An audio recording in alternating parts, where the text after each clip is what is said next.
ಅಜ್ಜ ಹಿಂದ ಅಗ್ನಿವೀರ ಟೈಗರ್ಸ್ಗಳಿಗೆ ನಿಮ್ಮ ಅತ್ತಿ ಮಗಳ ಏನ ಇಂಡಿಯನ್ ಆರ್ಮಿ ಹೋಗಿ ಕೇಸಿಂದ 4 ವರ್ಷ ಡ್ಯೂಟಿ ಮಾಡಿ ಬರ್ತಾನ ಹಿಂಗೇನು ಮಗಳು ಕೊಡುದಂತ ಕೇಸಿಂದ ವಿಚಾರ ಮಾಡಕತ್ತಿದ್ದಲ್ಲ ಆ ನಿಮ್ಮ ಅತ್ತಿಗೆ ಹೋಗಿ ಹೇಳಿ ಈಗ ನಂದ ಇನ್ನಸ್ತಿಂದಾಗ ಪರ್ಮನೆಂಟ್ ಆಗೋದೈತಿ ಇನ್ ಮ್ಯಾಗ ನಿನ್ನ ಮಗಳನ್ನ ಬ್ಯಾರೆ ಕಡೆ ಕೂಡ ನಾನು ಆಲ್ರೆಡಿ ಬ್ಯಾರೆ ಕಡೆ ನೋಡ್ಕೊಂಡಿನಿ ಅಂತ ಕೇಸಿಂದ ದೋಸ್ತ ಈ ಸಾರಿ ಪಕ್ಕ ಇಂಡಿಯನ್ ಆರ್ಮಿ ಹೊಡಿಬೇಕು ಯಾಕೆಂತಂದ್ರ 100 ಜನಗಳದೊಳಗಡೆ ಮೊದಲಿಗೆ 25 ಜನ ಮಾತ್ರ ಪರ್ಮನೆಂಟ್ ಅನ್ನ ಮಾಡ್ಕೋತೀವಿ ಅಂತ ಹೇಳಿದ್ರೆ ಇವಾಗ 75% ಅನ್ನ ಪರ್ಮನೆಂಟ್ ಆಗಿ ಮಾಡ್ಕೋತಾ ಇದ್ದಾರೆ.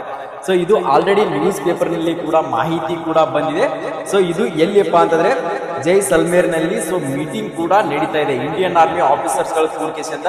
ಸೊ ಇದು 100 ಜನಗಳಲ್ಲಿ 75 ಜನಗಳನ್ನ ಪರ್ಮನೆಂಟ್ ಆಗಿ ಇಂಡಿಯನ್ ಆರ್ಮಿದಲ್ಲಿ ಅಗ್ನಿವೀರದಲ್ಲಿ ಸೆಲೆಕ್ಷನ್ ಅನ್ನ ಮಾಡ್ಕೊಳ್ಳಬೇಕಂತ ಕೇಸಿಂದ ಮತ್ತೆ 15 ವರ್ಷ ಡ್ಯೂಟಿಯನ್ನ ಮಾಡಬೇಕು ಅಂತ ಕೇಸಿಂದ ಇದೊಂದು ಮೀಟಿಂಗ್ ಅನ್ನ ಹಮ್ಮಿಕೊಂಡಿದಾರ. ಯಾಕೆ ನೀ 4 ವರ್ಷ ಐತಿ ನಾ ಇಂಡಿಯನ್ ಆರ್ಮಿಗೆ ಹೋಗಿ ಏನ್ ಮಾಡ್ಲಿ, ಬೇರೆ ಜಾಬ್ ಯಾವ್ದಾದ್ರು ಹೋದ್ರಾಯ್ತು ಇಲ್ಲ ಇಲ್ಲೇ ಹೊಲಮಣಿಯಲ್ಲಿ ಮಾಡಿದ್ರಾಯ್ತು ಅಂತ ಹೇಳಿ ವಿಚಾರ ಮಾಡಕ್ಕಾಗಲ್ಲ.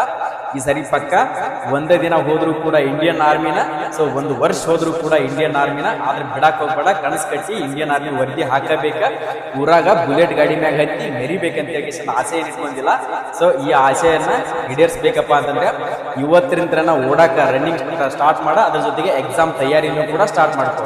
ಓಕೆ, ಏನ್ ಹೇಳ್ತೀನಿ, ನಿಮ್ ದೋಸ್ತ್ ಇದ್ದಪ್ಪ ಅಂತಂದ್ರ ಅವನು ಕರ್ಕೊಂಡ ಇವತ್ತಿನ ರನ್ನಿಂಗ್ ಮತ್ತೆ ಎಕ್ಸಾಮ್ ಎರಡಕ್ಕೂ ಕೂಡ ತಯಾರಿ ಸ್ಟಾರ್ಟ್ ಮಾಡ್ರಿ.